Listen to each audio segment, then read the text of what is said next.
Guys এখন রাত বাজে 11:30। এখন আমি রাতের খাবার খাচ্ছি, রসুন সেই স্বাদ।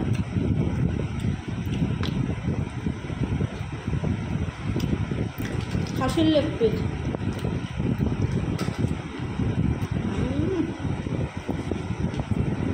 কি যে মজা।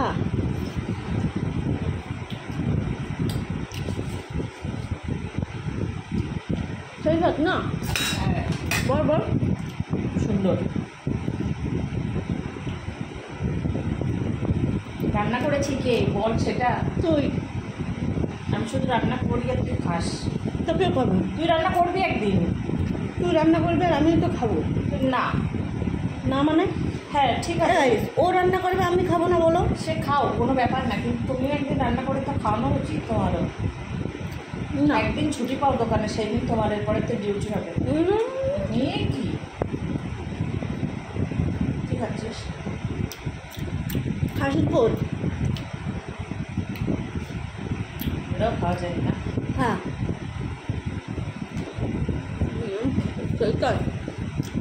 ঘুরতে গেছিলাম ওর সাথে, ঘুরতে নিয়ে গেছে ঠিকই, কিছু কিনে দেয়নি, কোনো খাওয়াইও নি, কিচ্ছু না। কিন্তু বাড়িতে বলেছিল তুই যা যা খাবি সব খাওয়াবো, এই মিথ্যে কথাটা বলেই মানে নিয়ে গেছে আমাকে। এবার বাড়িতে মাংস রান্না হয়েছে বলো, বাইরে খাওয়া আছে, বাড়ি এসে মাংস ভাত খেতে হবে না? এটা তো প্ল্যান করেই তোর করা, যে 200 টাকার মাংস কিনে দিই বাড়ি, তাহলে 500 টাকা বেঁচে গেল।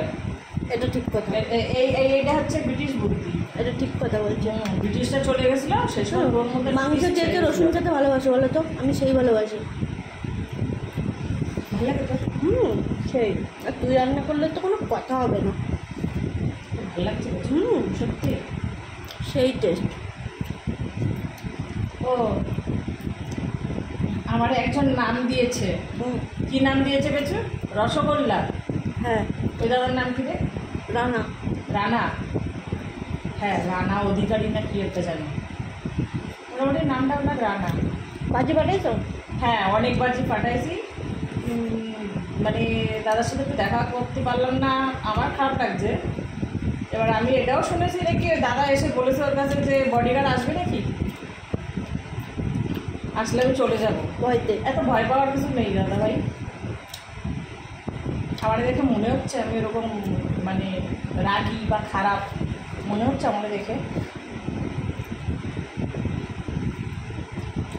আমি শুধু যা করি এর সাথে করি, এটার সাথে।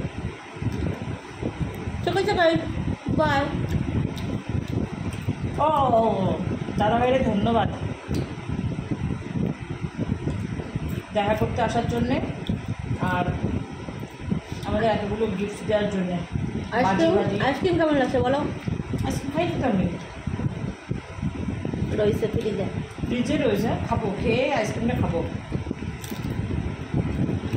বাই। দাদা ভাইরে বলে একটা কমেন্ট করে যেন আমাদের, সে তো 100 বার করবে, তো সবকটা ভিডিওতেই কমেন্ট করে। হ্যাঁ